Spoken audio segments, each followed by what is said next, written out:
সম্পূর্ণ নিরামিষ এই পনিরের রেসিপি একবার খেলে এর স্বাদ মুখে লেগে থাকবে। নমস্কার, আমি রিয়া। আমার চ্যানেলে নতুন একটি পর্বে আপনাদের সবাইকে স্বাগত জানিয়ে শুরু করছি আমার আজকের রেসিপি। তবে রেসিপি শুরু করার আগে প্রত্যেকবারের মতো বলবো, যে সমস্ত বন্ধুরা আমার চ্যানেলে নতুন আছেন প্লিজ পুরো ভিডিওটাকে কন্টিনিউ করবেন। এটা আমার তরফ থেকে আপনাদের কাছে অনুরোধ রইল।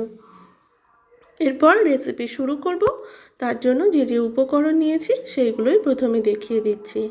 প্রথমেই দেখলেন যে 200 গ্রাম পনিরকে আমি কেটে নিয়েছি। এখানে পরিমাণটা হচ্ছে 200 গ্রাম আমি কেটে নিয়েছি। আর তারপর নিয়েছি হচ্ছে কিছুটা ফুলকপি।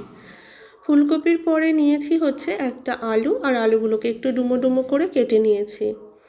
এরপর নিয়েছি হচ্ছে টমেটো, কেটে নিয়েছি, মাঝখান থেকে দানাটা ফেলে দিয়ে একটা টমেটো এইভাবে কেটেছি। আর একটা বড় ক্যাপসিকামের অর্ধেক, মানে গ্রিন ক্যাপসিকাম যেটা, সেটার অর্ধেকটা নিয়েছি একটু ছোট ছোট করে কেটে। এদিকে মশলা নিয়েছি হচ্ছে, মশলার মধ্যে আছে টমেটো, কয়েকটা কাঁচা লঙ্কা, আদা, আর আছে 5টা কাজু বাদাম এবং 4টে আমন্ড বাদাম। এরপর প্রথমেই যেটা করব সেটা হচ্ছে, প্রথমে ফুলকপিটাকে একটু উষ্ণ গরম জলে 5 মিনিটের জন্য সামান্য একটু লবণ দিয়ে ভিজিয়ে রাখবো। এতে কপির মধ্যে যে পোকামাকড় বা কিছু যদি থাকে তাহলে সেটা কিন্তু আর থাকবে না। সেই জন্য আমি 5 মিনিটের জন্য এটা ভিজিয়ে রেখে দিলাম, আর স্বাস্থ্যের কথা ভেবেও ভিজিয়ে রেখে দিলাম। এরপর হচ্ছে কড়াইতে তেল গরম করতে অলরেডি বসিয়ে দিয়েছিলাম। তো সেই তেলের মধ্যে প্রথমে আলুগুলোকে ভেজে নিচ্ছি। আলুগুলোকে একটু লাল লাল করে ভেজে নেব সময় নিয়ে। আলু ভাজা হয়ে গেছে। এবার আলুগুলোকে তুলে নিয়ে তার মধ্যে, কড়াইয়ের মধ্যে সামান্য একটু লবণ দিয়ে দিলাম। এরপর পনিরগুলো ভেজে নেব। যদি এই রকম একটু লবণ দেওয়া হয় তাহলে কিন্তু পনিরগুলো খুব সহজেই ভাজা হবে। অনেক সময় হয় পনির কিন্তু কড়া থেকে উঠতে চায় না, লেগে যায়, ভেঙে ভেঙে যায়। সেই ব্যাপারটা আর হয় না যদি এই রকম একটু লবণ দেওয়া হয়। এরপর চলুন তাহলে পনিরটা ভাজা হোক, আর এদিকে একটা মশলা রেডি করে নিই। তার জন্য নিয়েছি হচ্ছে 1 চামচ জিরে গুঁড়ো, 1 চামচ ধনিয়া গুঁড়ো এবং সামান্য একটু লঙ্কা গুঁড়ো, আর তার সাথে নিয়ে নিলাম হচ্ছে ব্ল্যাক পেপার। দিয়ে আমি 10 থেকে 15 মিনিটের জন্য এই গুঁড়ো মশলাটাকে একটু ভিজিয়ে রাখলাম।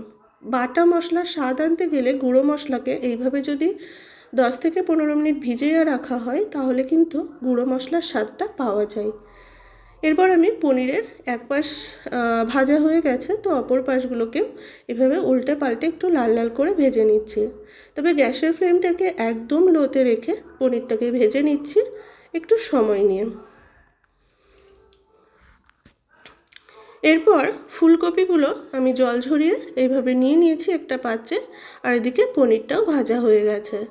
এরপর পনিরগুলোকে তুলে নিয়ে ওই একই তেলের মধ্যে আমি ভেজে নিচ্ছি হচ্ছে ফুলকপিটাকে। ফুলকপিটা ভাজা হচ্ছে, তার মধ্যে একটা মশলা রেডি করে নিই।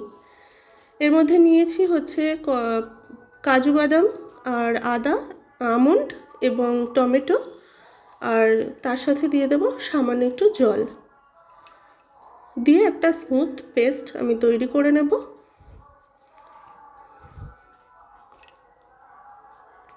পেস্ট কিন্তু রেডি হয়ে গেছে। এরপর দেখে নেব ফুলকপিটা ঠিক কতটা ভাজা হয়েছে।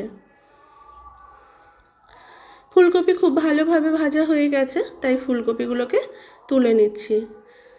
কড়াইয়ের মধ্যে আমি আবারও একটু তেল দিয়ে দিলাম। তেল দিয়ে একটু বেশ কয়েকটা ছোট এলাচ এবং দুটো হচ্ছে লবঙ্গ এবং কিছুটা সাদা জিরে ফোড়নে দিয়ে দিলাম। দিয়ে দিলাম হচ্ছে দুটো শুকনো লঙ্কা। ফোড়নটাকে কয়েক সেকেন্ড একটু নাড়াচাড়া করে নিচ্ছি। এরপর এর মধ্যে দিয়ে দিলাম আগে থেকে ভেজে রাখা আলু এবং ফুলকপি। আলু আর ফুলকপি দিয়ে আগে থেকে যে মশলার পেস্টটা করে রেখেছিলাম সেই পেস্টটা দিয়ে দিলাম। দিয়ে এই সবজির সঙ্গে মশলাটাকে খুব ভালোভাবে কষিয়ে নেব। তবে যখন মশলার পেস্টটা দিয়েছি সেই সময় গ্যাসের ফ্লেমটাকে লোতে রেখে তারপর কিন্তু কিছুক্ষণ পর আমি গ্যাসের ফ্লেমটাকে মিডিয়ামে করে দিয়েছি। খুব ভালোভাবে মশলাটা কষানো হয়ে গেছে, তেল ছেড়ে দিয়েছে, দেখতেই পাচ্ছেন। ঠিক এই পর্যায়ে এর মধ্যে অ্যাড করে দিলাম হচ্ছে স্বাদ অনুযায়ী লবণ।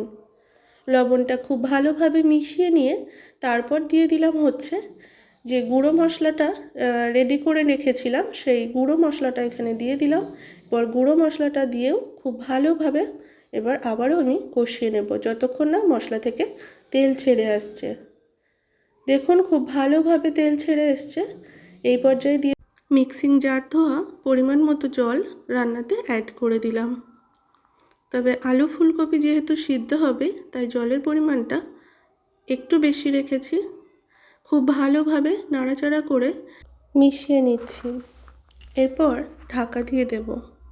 তবে ঢাকা দেওয়ার আগে এর মধ্যে 1 চামচ চিনি অ্যাড করলাম। যেহেতু সম্পূর্ণ নিরামিষ রেসিপি তাই একটু চিনি দিলে স্বাদটা ভীষণ ভালো আসবে।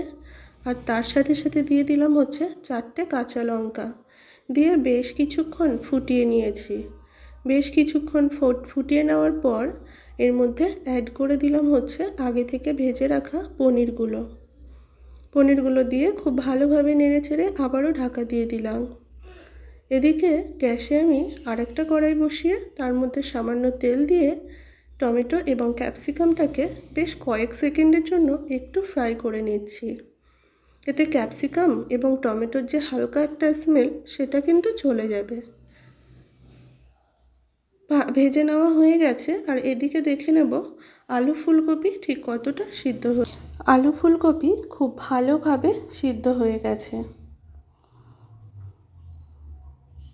এরপর এর মধ্যে অ্যাড করে দেব হচ্ছে টমেটো এবং ক্যাপসিকামটা। টমেটো এবং ক্যাপসিকাম দিয়ে খুব ভালোভাবে মিশিয়ে নিয়ে আবারও 2 থেকে 3 মিনিটের জন্য ঢাকা দিয়ে গ্যাসের ফ্লেমটাকে মিডিয়ামে রেখে রান্নাটা করে নেব। এতে করে ক্যাপসিকাম সিদ্ধ হয়ে যাবে এবং টমেটো খুব ভালোভাবে সিদ্ধ হয়ে যাবে।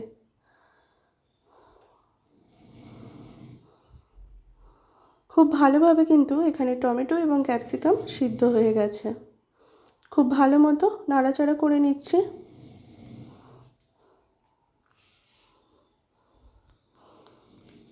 এরপর এর মধ্যে অ্যাড করে দেব 1 চামচ বাটার। তবে এখানে আপনারা চাইলে 1 চামচ ঘিও অ্যাড করতে পারেন। আমি এখানে বাটার অ্যাড করেছি, এতে এই স্বাদ ভীষণভাবে বেড়ে যায়। খুব ভালোভাবে মিশিয়ে নিলাম। তারপর সবশেষে এর মধ্যে অ্যাড করে দেব 1 চামচ কাসুরি মেথির গুঁড়ো। খুব ভালোভাবে মিক্স করে নিয়েছি। কাসুরি মেথি ড্রাই রোস্ট করে এখানে আমি 1 চামচ অ্যাড করে দিলাম। দিয়ে 5 মিনিটের জন্য ঢাকা দিয়ে রাখবো। 5 মিনিট রেস্টে রাখলে এই স্বাদটা খুব ভালো আসবে এবং এই স্মেলটা পুরো রান্নার সাথে খুব ভালোভাবে মিশে যাবে। তৈরি হয়ে গেছে আমাদের আজকের রেসিপি, সম্পূর্ণ নিরামিষ একটু ভিন্ন স্বাদের পনিরের রেসিপি। আজকের রেসিপি আপনাদের কেমন লাগলো অবশ্যই জানাবেন। রেসিপি ভালো লাগলে অবশ্যই একটা লাইক, কমেন্ট এবং আমার চ্যানেলে নতুন বন্ধু হয়ে থাকলে চ্যানেলটিকে সাবস্ক্রাইব করে দেবেন। সবাই ভালো থাকবেন। ধন্যবাদ।